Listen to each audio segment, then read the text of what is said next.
Chen is now living rent-free in Sydney. Thinking about studying in Australia? It's a fantastic opportunity, but let's be honest, living expenses here can be quite high. From rent and food to transport and tuitions, international students often spend thousands of dollars each month just to get by. But what if I told you that there is a way to study in Australia rent-free, or depending on the case, almost? In this video, I will break down the cost of living for international students in Sydney and reveal a smart strategy that will help you eliminate the biggest cost: accommodation. Stick around as I walk you through a real example of how an international student can buy an apartment, rent out the rooms, keep one for himself, and cover most of their mortgage. Let's start by looking at the major expenses that international students face here in Sydney. Number one, accommodation. Accommodation goes from $350 to $1,000 per week. For most students, rent is the single biggest expense. Shared accommodation costs between $350 to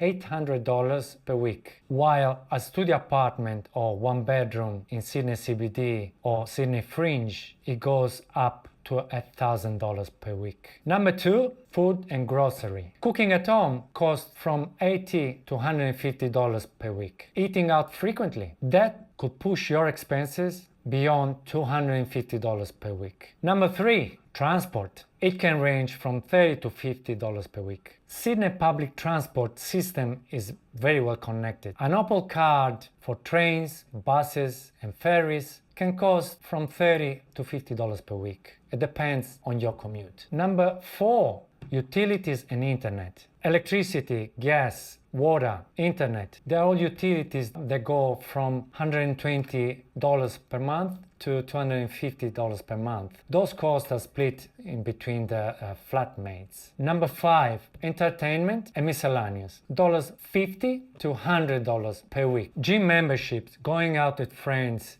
streaming services, or shopping in general, it can go from $50 to $100 per week. So in total, an international student studying in Sydney faces a monthly expense from $3,100 to $7,000 per month. And accommodation, it takes the biggest chunk. Instead of paying rent every month, what if you could own an apartment and having your tenants paying your mortgage? Let's look at a real case study to see how this works. Let's meet Chen, an international student from China coming to Sydney to study finance. Instead of renting a one-bedroom apartment for $900, he decided to invest in a 3-bedroom, 3-bathroom, 2-car park apartment in Zetland, near the University of New South Wales and the University of Technology of Sydney. Chen's parents helping with a 20% deposit of $240,000 plus stamp duty and FIRB application for a total of $150,000, so totaling altogether to $390,000. He secures a $960,000 loan at 6% annual interest rate. He buys 3-bedroom, 3 bathrooms, 2 car park apartment in Zetland. He rents out 2 rooms for $500 per week each, for a total of $4,333 per month. He leases his 2 car park at $50 each per week, totaling $433 per month. Now, instead of paying $3,900 per month of rent, Chen is earning $4,766 per month, coming from the 2 bedrooms and the 2 car park. He now only needs to contribute of $990 per month to cover his mortgage, meaning he's living here in Sydney at a fraction of a cost while building equity with his property. Chen discovers that with a short-term rental option, he could increase further his rental income. His property is near Green Square Station, just 5 minutes walk away from his property, making it ideal for short stays. After running the numbers, he lists his 2 bedrooms on Airbnb, charging $120 per night. With a 20% vacancy rate, he's now earning $6,200 per month.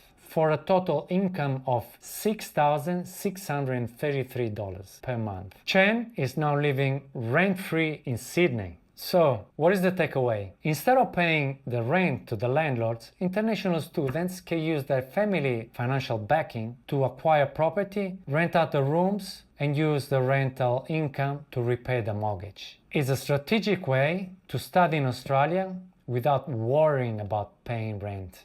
And by the time you graduate, you own a valuable asset in the Sydney booming property market. Plus, you benefit from capital appreciation over time. If you found the strategy useful and you want to explore buying a property as an international student, but you have doubts, feel free to leave a comment below and we'll reach out to you. Don't forget to leave a like, subscribe, and I will see you in the next video. And until then, keep rising.